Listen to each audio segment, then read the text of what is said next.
దేవుని వాక్యమును ధ్యానం చేసుకుందాం.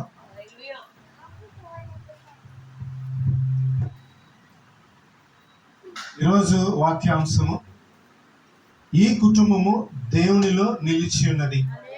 ఈరోజు వాక్యాంశము, ఈ కుటుంబము దేవునిలో నిలిచి ఉన్నది. సరస్వతి గారి గురించి మీ అందరికీ, ఈ ఇరుగుపొరు వారికి, చుట్టుపక్కల వారి అందరికీ చక్కగా తెలుసు. కొండల హనుమంతరావు గారి గురించి. ఈ యొక్క కుటుంబము పరిశుద్ధ ప్రార్థనా మందిరానికి పరిచయం అయిన తరువాత దేవుడు ఎంతగానో ఆ కుటుంబాన్ని నిలబెట్టాడు. ఈరోజు వాక్యాంశము, ఈ కుటుంబము దేవునిలో నిలిచిన కుటుంబం. దేవునిలో నిలిచి ఉండడానికి ఒక వ్యక్తి దేవుణ్ణి సాధనముగా వాడుకున్నాడు.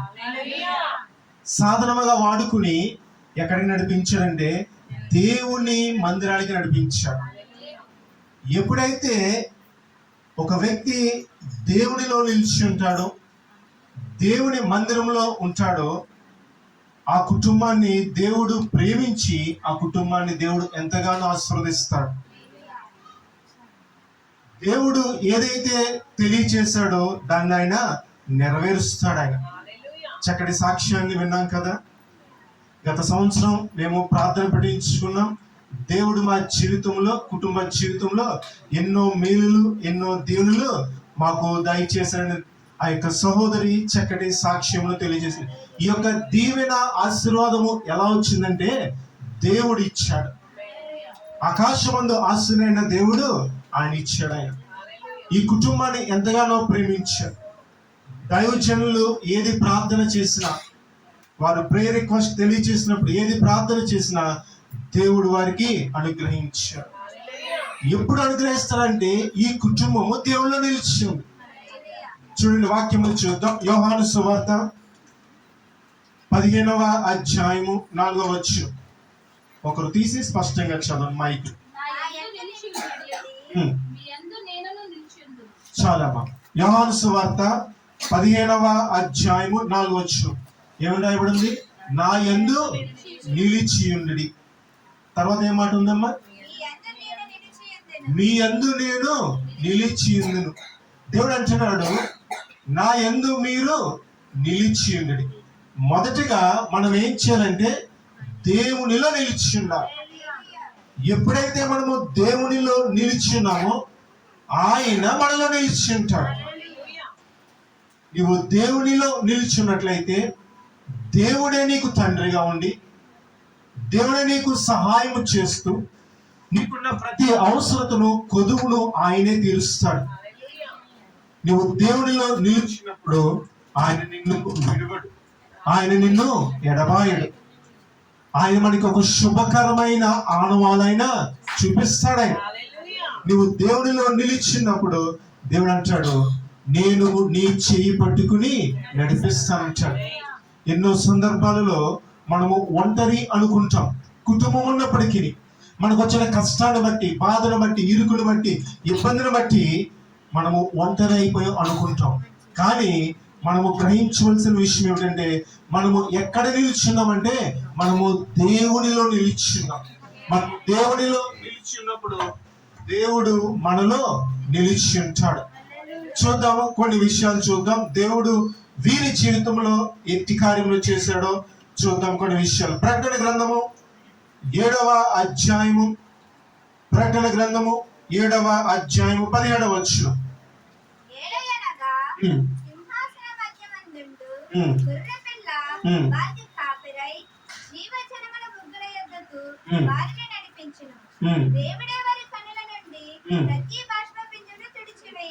చాలమ్మా. ఈ కుటుంబము దేవునిలో నిలిచిన కుటుంబం. దేవునిలో నిలిచిన కుటుంబానికి దేవుడు తెలియచేస్తున్నవాడు అంటే, వీరి దుఃఖాన్ని తీసివేసి నేను సంతోషమునిస్తాను. ఏమన్నా మళ్ళీ చదవమ్మా. 7వ అధ్యాయం 17వ వచనము. వీరికి నేను కాపరిగా, కాపరై. 23వ కీర్తన 1వ వచనం. యెహోవా నా కాపరి, నాకు ఏమి కలుగు. ఈ కుటుంబానికి, సరస్వతి గారి కుటుంబానికి, హనుమంతరావు గారికి దేవుడు కాపరిగా ఉన్నాడు. ఆయన కాపరిగా ఉంటే గాఢాంధకారపు లోయలో మనము సంచరించినప్పటికీ మనము దేనికి భయపడవలసిన పని లేదు. ఆయన మనకి కాపరిగా ఉంటే మనకి ఎంత సంతోషం అంటే, జాత గమనించిందమ్మా, మన శత్రువులను మనకు భోజనం సిద్ధపరుస్తాడు. మన శత్రువులు ఎదుట మనకి భోజనం సిద్ధపరుస్తాడు. ఎవరైతే మనల్ని హేళన చేశారో, ఎవరైతే మనల్ని నిందించారో, ఎవరైతే మనల్ని దూషించారో వారి ముందే మనకి చక్కగా ఉన్నతమైన స్థితిని ఆయన ఇస్తాడు. ఎప్పుడు ఇస్తాడంటే, నువ్వు ఆయనలో నిలిచి ఉండాలి. మనము ఆయనలో నిలిచినప్పుడు ఆయన నీకు కాపరిగా ఉంటాడు. నువ్వు ఆయన వైపు చూస్తే ఆయన నిన్ను నడిపిస్తాడు. ఏ సందర్భం అయినప్పటికీ, ఏ పరిస్థితి అయినప్పటికీ నిన్ను ఆయన విడిచిపెట్టడు. నీవు నా సొంత అంటున్నాడు ఆయన, నీవు నా ప్రజ అంటున్నాడు. ఎప్పుడైతే నీవు దేవుని నీడలో ఉన్నావో, మీ కుటుంబం లేదంటే మన కుటుంబాలు దేవుని నీడలో ఉన్నాయో, మనకి కాపరిగా ఆయన ఉంటాడు. మన భర్తకి కాపరిగా ఉంటాడు, మన భార్యకి కాపరిగా ఉంటాడు, మన పిల్లలకి కాపరిగా ఉంటాడు. కాపరిగా ఉండి తర్వాత చదవమ్మా. చాలు. ఎక్కడికి నడిపిస్తాడంటే ఆ కాపరి సమృద్ధి దగ్గర నడిపిస్తాడు. ఎక్కడికి? సమృద్ధి దగ్గర నడిపిస్తాడు. ఇందా సాక్ష్యం తెలియచేశారు కదా సహోదరి, మా ఆయన గారికి ఏమొచ్చిందమ్మా? ప్రమోషన్ వచ్చింది.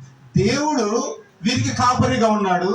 దేవుడు ఎక్కడికి నడిపించిన వారిని చక్కగా ఉన్నతమైన స్థితికి, ఉన్న పొజిషన్ నుంచి దేవుడు ఇంకా అత్యున్నతమైన పొజిషన్ కి దేవుడు నడిపించాడు. ఎక్కడికి నడిపిస్తారంటే జీవ జల బొగ్గల యొద్దకు ఆయన నడిపిస్తాడు. యోసేపట ఒక ఫలించడి కొమ్మగా ఆయన ఉన్నాడు. ఎక్కడున్నాడంటే నీటి కాలువల యొద్ద నాటబడి ఉన్నాడు. నీటి కాలువలో నాటబడినప్పుడు ఎప్పుడూ ఫలవంతంగా ఉంటాం.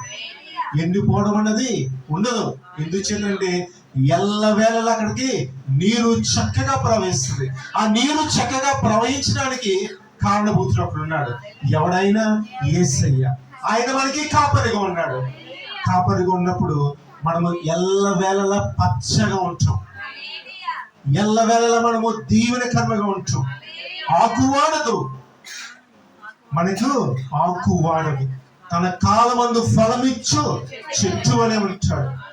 నీటి బొగ్గల యొద్దకు ఆ కాపరి ఏం చేశాడు? ఈ కుటుంబాన్ని నడిపించాడు. ఈ కుటుంబాన్ని నడిపించిన తర్వాత చదవమా తర్వాత మాట. చాలండి. తర్వాత మాట, దేవుడే వారి కన్నుల నుండి ప్రతి బాష్ప బిందువును తుడిచివే. ఆ సహోదరి ఎవరికి తెలియకుండా ఎంతగానో దేవునికి ప్రార్థన చేసి ఉండొచ్చు, దేవునికి మొరపెట్టి ఉండొచ్చు. ఆశ్రమ గారికి సరస్వతి ఆవిడ ఫోన్ చేస్తుంటది. ఏ అవసరమైనా సరే ఫోన్ చేస్తుంటది ఆవిడ. అమ్మ పలానా ప్రే రిక్వెస్ట్ ఉంది, మా గురించి ప్రార్థన ఇచ్చి. ఇంకా గొప్ప కార్య విషయం ఏమిటంటే వారి కుటుంబం గురించే అడిగి ఊరుకోదు. ఆ దీవులు వారి కుటుంబానికే కాకుండా వాళ్ళ ఇంట్లో సర్వెంట్ మేడ్ గురించి కూడా చెప్తుంది. వారి గురించి కూడా ప్రార్థన చేయండి, వారికి పలానా అవసరం ఉందని. అమ్మ చెప్పవా? చక్కగా దేవుడు అంటే వారి జీవితంలో కూడా కార్యం చేస్తాడు. దేవుడు మనకి కాపరిగా ఉండి దేవుడు మనల్ని ఆశీర్వదిస్తున్నప్పుడు మనం ఏం చేయాలంటే మనము ఇంకొకరికి కూడా ఆశీర్వాదకరముగా ఉండాలి. ఎప్పుడైతే దేవుడు వీరికి కాపరిగా ఉన్నాడో, నీటి బొగ్గల యొద్దకు నడిపించాడో, ఏం చేశారట? ప్రతి బాష్ప బిందువు, ఆ బిడ్డ ఏదైతే దుఃఖపడిందో, ఏదైతే వేదన పడిందో, ఏదైతే కృంగుదల కలిగి ఉందో, ప్రతి దానిని ఆయన ఏం చేశారంటే ఆయన స్వహస్తాలతో ఆ బిడ్డ కన్నీటిని తుడిచాడు. ఆ బిడ్డ చెప్పిన సాక్ష్యమే దీనికి గొప్ప ఉదాహరణ. నీ దుఃఖాన్ని తీసివేసి నేను నీకు సంతోషమునిస్తాను. మన దుఃఖాన్ని తీసివేసేవాడు ఎవడంటే మన కాపరి. మన కాపరి ఎటువంటి వాడంటే, నువ్వు ఆయనలో నిలిచి ఉంటే ఆయన నీ దుఃఖాన్ని చూడలేడే. ఒకవేళ తల్లిదండ్రులు లేదంటే భర్త, భార్య, పిల్లలు నీ దుఃఖాన్ని చూస్తూ ఏదో ఒక భరోసా ఇచ్చి వెళ్ళిపోతారేమో, కానీ మన తండ్రి అయితే, మన ఆత్మీయ తండ్రి అయితే, మన యేసయ్య అయితే, మన కాపరి అయితే మనకి తోడుగా ఉంటాడు. మనకి పక్కనే ఉండి ఆయన ఏం చేస్తారంటే ఆయన మన దుఃఖాన్ని ఆయన స్వహస్తాలతో మనకి తోడుగా ఉండి తీసివేస్తాడు. ఎన్నో ఉదాహరణలు వారి జీవితంలో. ఫోన్ చేసి పలానా అవసరతని తెలియచెప్పినప్పుడు దేవుడు వారి జీవితంలో ఘనమైన కార్యములు జరిగించాడు. ఇది ఎలా సాధ్యం అంటే దేవుడు వారికి కాపరిగా ఉన్నాడు. వారు ఏం చేశారంటే దైవజనులకు తెలియచేశారు, దైవజనులు ప్రార్థన చేశారు.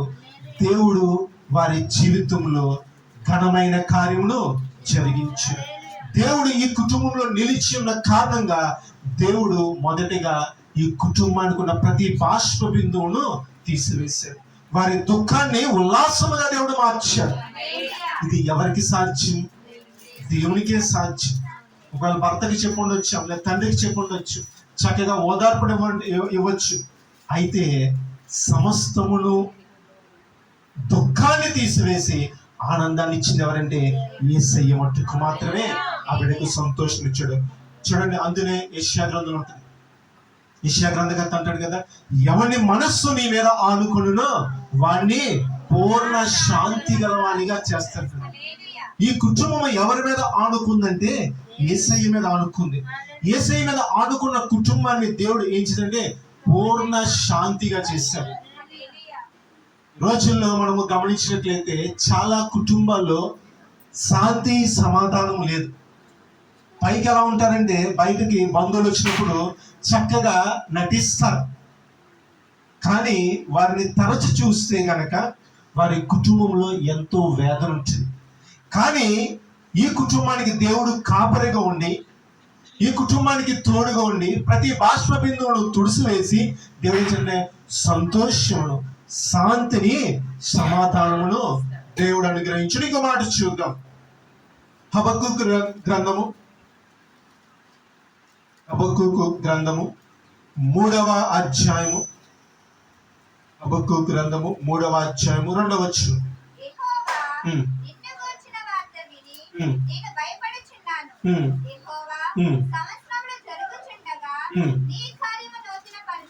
చాలా మంది. రెండవదిగా, సంవత్సరములో జరుగుచుండగా నీ కార్యములు నూతన పరచు. మొదటిగా ఈ కుటుంబము దేవుళ్ళు నిలిచి ఉన్నారు. నిలిచినప్పుడు దేవుడు వీరి దుఃఖాన్ని తీసివేసి సంతోషం ఇచ్చాడు. రెండవదిగా మనం చూసినట్లయితే హబక్కూకు గ్రంథము 3వ అధ్యాయము 2వ వచనం, సంవత్సరములు జరుగుచుండగా నీ కార్యములు ఏమని రాయబడిందమ్మా? నూతన పరచు. గత సంవత్సరం ఇక్కడ కూడిక ఏర్పాటు చేసాం. కొన్ని ఆశీర్వచనాలు దేవుడి ద్వారా మరి వీరి కుటుంబానికి తెలియచేస్తాం. దేవుడు ఏం చేశాడు? ఆ సంవత్సరం కన్నా ఈ సంవత్సరం నూతనమైన కార్యములు దేవుడు జరిగించాడు. చూడండి, మానవుడు ఎన్ని ప్రయత్నాలు చేసినప్పటికీ దేవుడు తోడుగా లేకపోతే ఆ ప్రయత్నాలు ఏమి సఫలం కావు. దేవుడే వీరికి తోడుగా ఉండి వీరు చేసే ప్రతి ప్రయత్నములోనూ దేవుడు వీరికి తోడుగా ఉంటూ వీరు చేసే ప్రతి ప్రయత్నాన్ని దేవుడు సఫలం చేస్తాడు. సంవత్సరములు జరుగుచుంటుండగా నీ కార్యములు నూతన పరచు.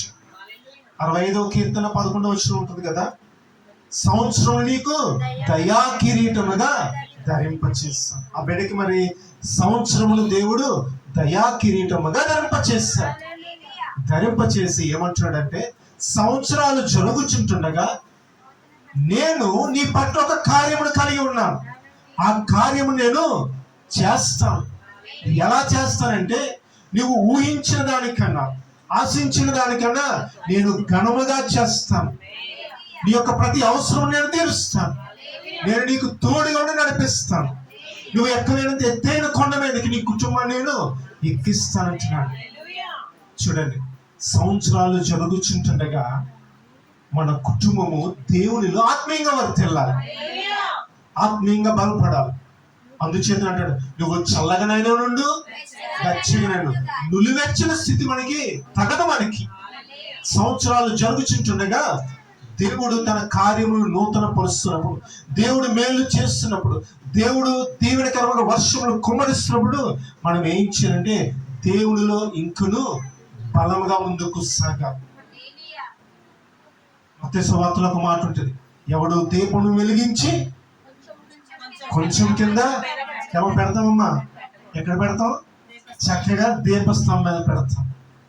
ఈ కుటుంబము గమనించండి ప్రియమైన సహోదరి సహోదరులారా, ఈ కుటుంబం సరస్వతి గారి కుటుంబం దేవుడు చేసిన మేలుని ఏం చేస్తారంటే ఇంటి రీతిగా కృతజ్ఞతా కూడికి ఏర్పాటు చేసి చక్కగా దేవుని గణపరుస్తున్నారు. ఇదే ఏంటంటే దీపస్తంభం మీద పెట్టడం అంటే. దేవుడు నా జీవితంలో కార్యం చేశారని ఇరుగు పొరుగు వారిని, బంధువుల్ని, సంఘాన్ని, దైవజనులందరూ పిలిచి దేవుణ్ణి గణపరుస్తున్నారు, దేవుణ్ణి గణపరుస్తున్నారు. అందుచేత అంటాడు, ఎంతవరకు నువ్వు మాకు సహాయం చేస్తావు, నువ్వు మా ఎబినేచరువయ్యా ప్రభువా, ఇక ముందు కూడా నువ్వు మాకు సహాయం వచ్చి అయ్యా ప్రభువా, ఎబినేచరు నువ్వు మా దేవుడివయ్యా అని దేవుని లేఖనాలు సెలవుస్తున్నాయి. సంవత్సరాలు వెంబడి దేవుని కృప ఈ కుటుంబానికి తోడుగా ఉంటుంది. కృపాక్షేమములే నీ వెంట వచ్చు.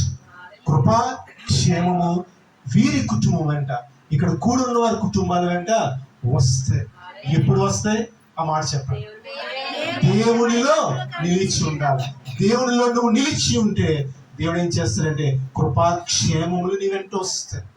సంవత్సరాలు దేవుడు ఘనమైన కార్యం నీ జీవితంలో జరిగిస్తాడు. నీ దుఃఖాన్ని తీసివేస్తాడు, నీ వేదన తీసివేస్తాడు, అనారోగ్యమును తీసివేసి దేవుడు చక్కటి ఆరోగ్యం ఇస్తాడు, చక్కటి స్వస్థతను ఇస్తాడు. మానసికంగా కృంగిపోయిన స్థితిలో దేవుడు ఆ బిడ్డను లేవనెత్తాడు. కృంగిన వేళలో దేవుడు ఆ బిడ్డను లేవనెత్తాడు. ఇది ఎవరి వల్ల సాధ్యమైందంటే దేవుని వల్ల సాధ్యం. ఎప్పుడైతే ఆ బిడ్డ దేవుని ఆహ్వానించిందో, దేవుని కాపరిగా ఆహ్వానించిందో, దేవుని సన్నిధికి వచ్చి దైవజనుల ప్రార్థన చేయించుకున్నప్పుడు దేవుడు తెలియచేశాడు, దేవుడు నీ జీవితంలో వెలుగును ఇవ్వబోతున్నాడు, దేవుడు నీ జీవితంలో ఆనందమయం చేయబోతున్నాడు, దేవుడు నీ కుటుంబ జీవితాన్ని కట్టాడని దేవుడు వాక్యము సెలవిస్తుంది. అత్యధిగా దేవుడు కార్యమును జరిగించాడు. ఇంకో మాట చూద్దాం. యెషయా గ్రంథము 65వ అధ్యాయము, యెషయా గ్రంథము 65వ అధ్యాయము 21వ వచనం. జనములు ఇండ్లు కట్టుకొని వాటిలో కాపురముందురు, ద్రాక్ష తోటలు నాటించి వాటి ఫలములను అనుభవించుదురు. వారు కట్టుకున్న ఇండ్లలో వేరొకరు కాపురముందురు. చాలా 65వ కీర్తన యెషయా గ్రంథము 65వ అధ్యాయము 21వ వచనం. మళ్ళీ చదవమా.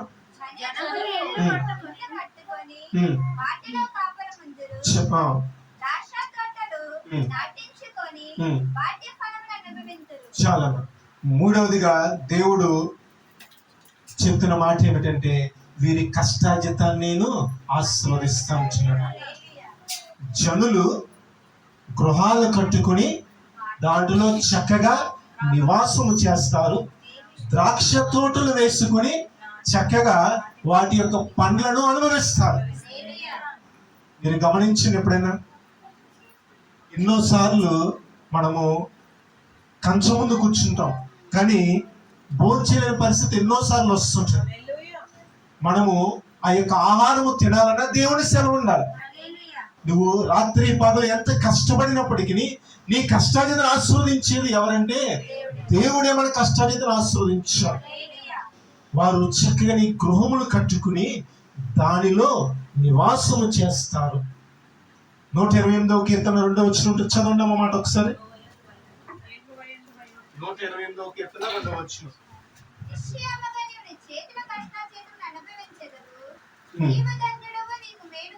చాలమ్మా.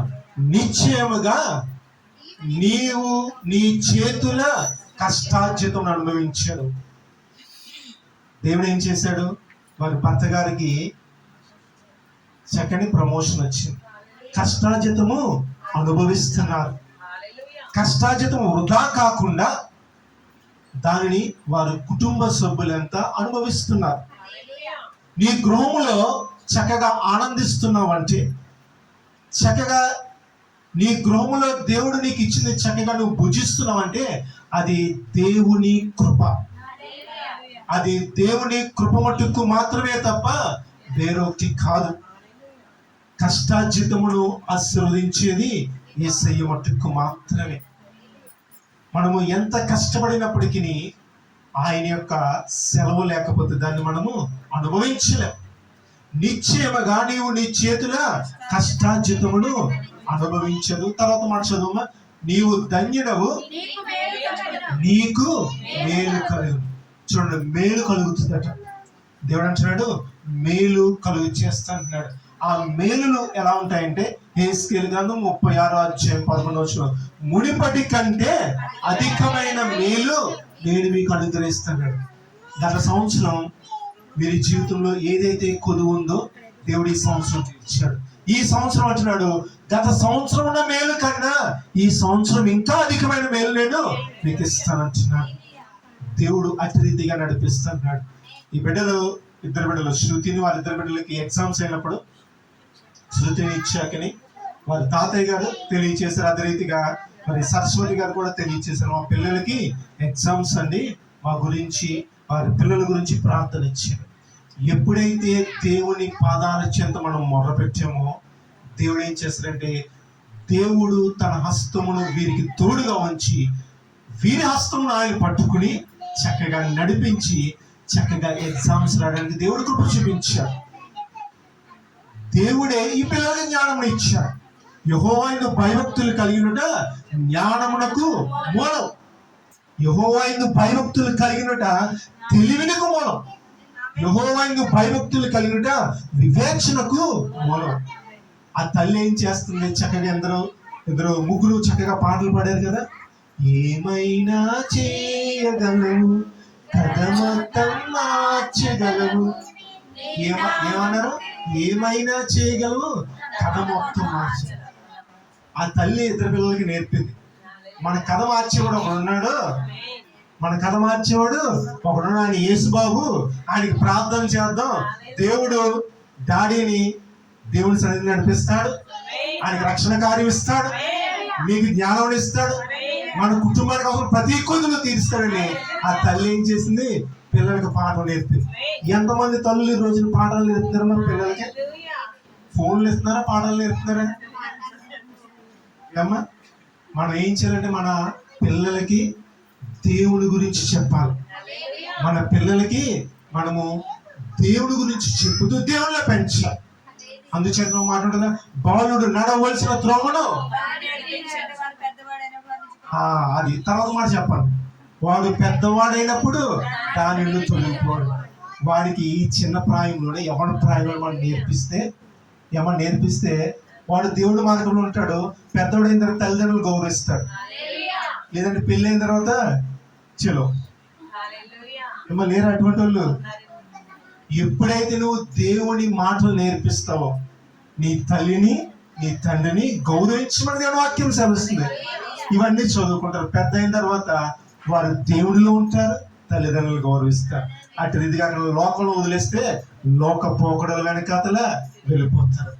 ఎప్పుడైతే మీ కుటుంబము దేవుళ్ళలో నిలిచి ఉంటుందో దేవుడు అంటున్నాడు, మీ యొక్క రెక్కల కష్టార్జితాన్ని నేను ఆశీర్వదిస్తాను.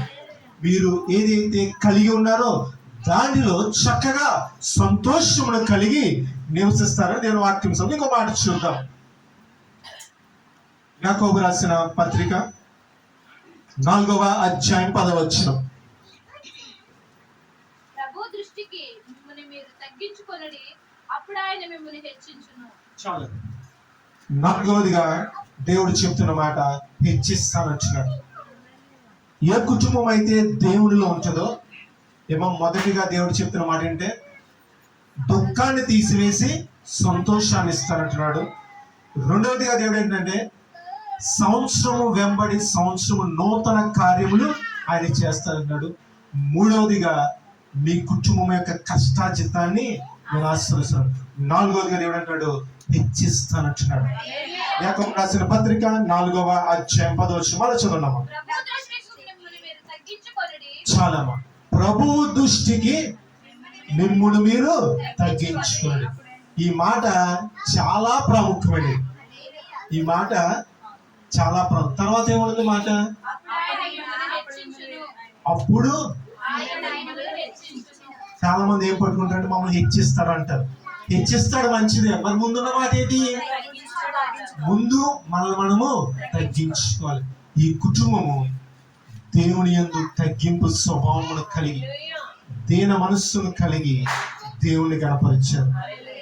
దేవుడు చేసిన మేలు బట్టి 103వ కీర్తన 1 వచ్చు, నా ప్రాణమా యెహోవాను సన్నిధించుము, నా అంతరంగ సమస్తమా ఆయన చేసిన ఉపకారములలో. ఇదే కదమ్మా మాట అడుగుతాను చెప్పడం. పెద్దవాళ్ళు ఉన్నారు, చేసిన ఉపకారం మర్చిపోతే ఏమంటారండి? కృతజ్ఞత లేనాడు. ఆయన తగ్గింపు స్వభావం ఉంటుంది ఆడికి లేదు. చేసిన కార్యం మర్చిపడినాడు దుర్మార్గుడు అంటారు. ఏమో లోకల్లో మాట్లాడుకుంటారు కదా. కానీ ఈ కుటుంబము, దేవుడు నమ్ముకున్న కుటుంబము, దేవుడు చేసిన మేలును జ్ఞాపకము చేసుకుని ఏం చేస్తారంటే దేవుణ్ణి హెచ్చించారు, దేవుణ్ణి గణపరుస్తున్నారు. మత్తయి సువార్త 3:12 ఉంటది, తను తాను తగ్గించుకుని వాడు హెచ్చించబడును, తను తాను హెచ్చించుకుని వాడు తగ్గించబడు. ఈ కుటుంబము తగ్గించుకున్న దేవుల్లో దేవుడి కుటుంబాన్ని హెచ్చించాడు. ఎప్పుడైతే మనము దేవుని నీడలో ఉంటూ, దేవుని కాపుదల్లో ఉంటూ, దేవుని బలిష్టమైన హస్తము కింద దీన మనస్కులై ఉన్నప్పుడు దేవుడు ఏం చేస్తాడంటే నీ హృదయాన్ని చూస్తాడు. మనుషులు బాహ్య రూపాన్ని చూస్తారు. చక్కగా అందంగా ఉన్నాడా, చక్కగా డ్రెస్ వేసుకున్నాడా, కాస్ట్లీగా ఉన్నాయా, ఇటువంటి గ్యాడ్జెట్స్ ఉన్నాయి, ఇటువంటి చూస్తారు. కానీ దేవుడు ఏం చేస్తాడంటే మన హృదయాన్ని చూస్తాడు. హృదయాన్ని చూచి దేవుడు అంటాడు, ఈ కుటుంబము నాలో నిలిచి ఉంది, ఈ కుటుంబము నాలో నిలిచింది, నమ్మకంగా ఉంది, విధేయత కలిగి ఉంది, కృతజ్ఞత కలిగి ఉంది, చేసిన మేలుడు. ఇంకో గొప్ప విషయం ఏంటంటే పరిశుద్ధ ప్రార్థనలకు వస్తున్న చాలా కుటుంబాల్లో దేవుడు అనేకమైన మేలు చేశారు, అనేకమైన మేలు చేశారు. ఇక్కడికి వచ్చిన వారు, ఇక్కడ ఉన్న వారిలో కొంతమంది 5 రోజులు పండగకి వచ్చారేమో, కొంతమంది వచ్చారు. గొప్ప సంగతి ఏంటంటే 5 రోజులు పండగ అయిపోతుంది, 3 రోజులు విశ్రాంతి ఇచ్చాడు దేవుడు మాకు. 3 రోజులే సెలవు ఇచ్చాడు. మళ్ళీ లక్షవారం నుంచి ఈ రోజు ఎవరు? మంగళవారం. మంగళవారం వరకు దేవుడు ఏంటంటే నా పని చేయమన్నాడు. ఏమా దేవుడు పని చేయమన్నాడు. సంఘం వస్తుంది, దైవజనులు అందరూ దేవుళ్ళలో నిలిచి ఉన్నాం. దీనికి దేవుడు చక్కని ప్రతిఫలం ఇస్తాడు. నువ్వు బంధువుల ఇంటికి వెళ్తే ఓ పూట పెడితే 2వ పూట తరివేస్తారు. 2వ పూట గ్యారంటీ అది, లేదా 3వ పూట అన్నా. కానీ దేవునిలో నిలిచి ఉంటే, దేవునిలో నువ్వు గొప్పగా ఘనముగా దేవుడు చేసిన మేలును బట్టి నువ్వు తలంచుకుంటూ ఆయన స్తుతిస్తే ఆయన నిన్ను హెచ్చిస్తాడు, ఆయన నిన్ను ఘనపరుస్తాడు. ఇలా పాట పాడదు కదా, ఎవరైతే నిన్ను హేళన చేశారో, ఎవరైతే నిన్ను గురించి నవ్వారో, ఎవరైతే నీ కుటుంబం గురించి నవ్వారో వారి ముందే మన శత్రువులు 23వ కీర్తన 5 వచ్చిన, నా శత్రువులు ఎదుట నువ్వు నాకు భోజనము సిద్ధపరుస్తావు, భోజనమును సిద్ధపరుస్తూ. దేవుడు ఏం చేస్తాడంటే మన శత్రువులు ఎదుట దేవుడు మళ్ళీ హెచ్చిస్తాడు. హెచ్చించాలంటే దేవుడు చేసిన మేలు మనం మర్చిపోకూడదు. పరిశుద్ధ ప్రార్థనకు వస్తున్న అనేక మంది జీవితాల్లో దేవుడు ఎన్నో కార్యాలు చేశారు. గర్భఫలం లేని వారికి దేవుడు గర్భఫలం ఇచ్చాడు, గృహాలు లేని వారికి దేవుడు గృహాలు దయచేశాడు, ఉద్యోగం లేని వారికి దేవుడు ఉద్యోగాలు ఇచ్చాడు. దానికి చక్కటి సాక్ష్యం ఈ తల్లి గారే. మన వారి పిల్లలు వచ్చారు పండుగలోకి రోజున, ఎక్కడేమో యూరోప్ అయినా, దేవుడు బ్యాంకాక్, దేవుడు చక్కగా ఆ కుమారుని విదేశాలకు దేవుడు నడిపించాడు. నువ్వు దేవుని మందిరానికి వస్తే, నువ్వు పరిశుద్ధ ప్రార్థన మందిరానికి వచ్చి ఏది అడిగినా సరే దేవుడు అది దయచేస్తాడు. అయితే తదుపరి ఏం చేయాలంటే దేవుడు చేసిన మేలు మనము మర్చిపోకుండా ఆయనకి ఏం చేయాలంటే కృతజ్ఞత చెల్లించాలి. మనము కృతజ్ఞతాహీనులుగా ఉండకూడదు, కానీ కృతజ్ఞత చెల్లించినప్పుడు దేవుడు ఏమంటాడంటే నేను నిన్ను హెచ్చిస్తాను, హెచ్చిస్తాను. దేవుడు ఆయన ఏం చేస్తాడంటే ఆయన ఐశ్వర్యవంతుడు. ఆయన దగ్గర కావలసినంత ధనం ఉంది. ఆయన దగ్గర అరకొరగా ఏమీ లేదు. ఆయన దగ్గర సమృద్ధిగా ఉంది. నీకు ఏదైతే అవసరం ఉందో సమస్తాన్ని ఆయన దయచేస్తాడు. చూడండి, దేవునిలో ఉంటే, ఏ కుటుంబం అయితే దేవునిలో ఉంటుందో, ఏ కుటుంబం అయితే దేవుని కాపరిగా ఎంచుకుంటుందో, దేవుడు వారికి 4 విషయాలు తెలియజేస్తున్నాడు. మొదటిగా వారి దుఃఖాన్ని తీసివేస్తాడు, తీసివేసి సంతోషాన్ని ఇస్తాడు. రెండవదిగా సంవత్సరం వెంబడి సంవత్సరము నూతనమైన కార్యాలు జరిగిస్తాడు. మూడవది వారి కష్టార్జితాన్ని ఆశీర్వదిస్తాడు. నాలుగవదిగా హెచ్చిస్తాడు. ఆఖరిగా ఓ మాట చెప్తాడు. చివరిగా ఓ మాట ఈ కుటుంబం అంటది. ఆ మాట ఏంటంటే 115వ కీర్తన 12వ వచనం. 115వ కీర్తన 12వ వచనం. యెహోవా మమ్మల్ని మరిచిపోలేదు, ఆయన మమ్మల్ని ఆశీర్వదించును. సరస్వతి చదువు మొదలు. 115వ కీర్తన 12వ వచనం.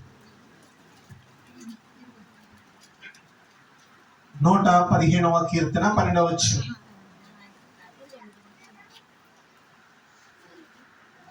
అందరూ బైబిల్ తీయండమ్మా. 115వ కీర్తన 12వ వచనం. యెహోవా మమ్మల్ని మరిచిపోలేదు, ఆయన మమ్మల్ని ఆశీర్వదించును. చాలా ఏమి మాట సత్యమైనది. చూడండి, నా బిడ్డ సాక్ష్యం చెప్తుంది. యెహోవా మమ్మను మరిచిపోలేదు. ఇది నేను చెప్పమంటే చెప్పిన మాట కాదు. దేవుడు వారి జీవితంలో చేసిన కార్యం బట్టి ఆ బిడ్డ వచ్చే సంవత్సరానికి ఈ మాట నోట్ చేసుకోమని అక్కడ నోట్ చేసుకుని ఆ బిడ్డ సాక్షి చెప్తుంది. ఏమంటదంటే, దేవుడు మమ్మల్ని మరిచిపోలేదు, ఈ సంవత్సరం మమ్మల్ని ఆశీర్వదించాడు, మునిపటి సంవత్సరం కంటే అధికముగా ఆశీర్వదించాడు. ఆయన ఆశీర్వాదపు జల్లులు మా మీద కుమ్మరించాడు, దీవెనకరమైన వర్షంలో మా మీద కుమ్మరించాడని వచ్చే సంవత్సరం బిడ్డ చక్కటి సాక్ష్యం తెలియచేసింది. ఎందుచేతనంటే ఆ కుటుంబము దేవునిలో నిలిచి, ఏ కుటుంబం అయినా సరే దేవునిలో నిలిచి ఉంటే దేవుడు వారి కుటుంబంలో నిలిచి ఉంటాడు. అప్పుడు వారికి కొదువు అన్నది ఉండదు. కష్టం వచ్చినా ఆయన ఏం చేస్తాడంటే, శ్రమ వచ్చినా మనకు ముందు ఆయనే వెళ్తాడు. మనకు ముందు ఆయనే వెళ్ళి, అందుచేతనే దేవుని వాక్యంలో రాయబడింది, నరవతారిగా ఆయన కన్య మరియ గర్భమందు జన్మించి, ఒక మానవుడిగా జన్మించి, ఒక మానవుడు అనుభవించాల్సిన ప్రతి బాధ అనుభవించాడు. ఎందుచేతంటే ఆయనకి ఆ పెయిన్ తెలుస్తుంది. మనకు ముళ్ళు గుచ్చుకుంటే ఏమ్మా, మనకు ముళ్ళు గుచ్చుకుంది అనుకోండి, మనకు ఆ పెయిన్ తెలుస్తుంది. ముళ్ళు గుచ్చుకున్న వాడికి ఆ పెయిన్ తెలుస్తుంది. ముళ్ళు గుచ్చుకోకుండా చక్కగా పొలం గట్టు కూర్చున్నప్పుడు తెలుస్తుందా? తెలియదు. ఆయన ఎన్నో బాధలు అనుభవించారు, హేళన చేయబడ్డాడు. ఆయన ముఖం మీద ఉమ్మేశారు, ఆయన దూషించారు. అవన్నీ ఆయన అనుభవించి అంటున్నాడు కదా, నేను మిమ్మల్ని మర్చిపోలేను. నువ్వు ఏదైతే బాధపడ్డావో, ఏదైతే శ్రమ అనుభవించో, ఆ కష్టం, ఆ బాధ నాకు తెలుసు, నేను మిమ్మల్ని ఆశీర్వదిస్తానంటున్నాడు. దేవుడు ఈ కుటుంబాన్ని బహుగా దీవించి ఆశీర్వదించుగాక. ఎవరిని ఆశీర్వదిస్తాడు? చివరి మాట చెప్పండి, ఎవరిని ఆశీర్వదిస్తాడమ్మా? ఎవరైతే, మర్చిపోకూడదు మాట, ఎవరైతే దేవుడిలో నిలిచింటారో ఆ కుటుంబాన్ని దేవుడు బహుగా దీవించి ఆశీర్వదించుగాక. ప్రార్థన చేసుకుందాం. మహిమగల తండ్రి, మహోన్నతుడా, నీకు స్తోత్రాలు చెల్లిస్తున్నాం. విత్తబడిన వాక్యాన్ని బట్టి నీకు స్తోత్రాలు చెల్లిస్తున్నాం. ఎవడు నా యందు నిలిచి ఉండినో వాని యందు నేను నిలిచి ఉంటాను. మరి సరస్వతి కుటుంబం నీలో నిలిచి ఉంది. ఆ కుటుంబానికి నువ్వు కాపరిగా ఉన్నావు. ఆ కుటుంబానికి కష్టం వచ్చినప్పుడు నువ్వు ఒక తండ్రిగా ఆ కుటుంబానికి తోడు నడిపించు. ఆ కుటుంబంలోనే సమృద్ధినిచ్చు, బిడ్డగా జ్ఞానంనిచ్చు, ప్రవర్తన చక్కటి ఆరోగ్యం ఇచ్చు. ఆ కుటుంబం చుట్టూ కంచెను వేస్తూ ఆ కుటుంబాన్ని హెచ్చించావు. ఆ ప్రవర్తన ఆ కుటుంబాన్ని మట్టుకు మాత్రమే కదవుతుంది. ఇక్కడ కూడా వచ్చిన ప్రతి ఒక్క కుటుంబాన్ని నీ చేతిలో పెడుతున్నావు. ఆ ప్రవర్తన ఈ కుటుంబాన్ని, ఎన్ని కుటుంబాన్ని నువ్వు జ్ఞాపకం చేసుకుని అడుగుతున్నావు. విత్తబడిన వాక్యము మంచి నేలను పడిన విత్తనం మాదిరిగా ప్రతి ఒక్కరు హృదయంలో నాటుకునే ప్రవృత్తిని, ప్రతి ఒక్కరు నీలో నిలిచి ఉంది. ఈ యొక్క ప్రతి వాగ్దానమును స్వతంత్రించుకులను నిలబెట్టమని యేసు నామమున ప్రార్థన అడిగి వేడుకొనుచున్నాము తండ్రి. ఆమేన్.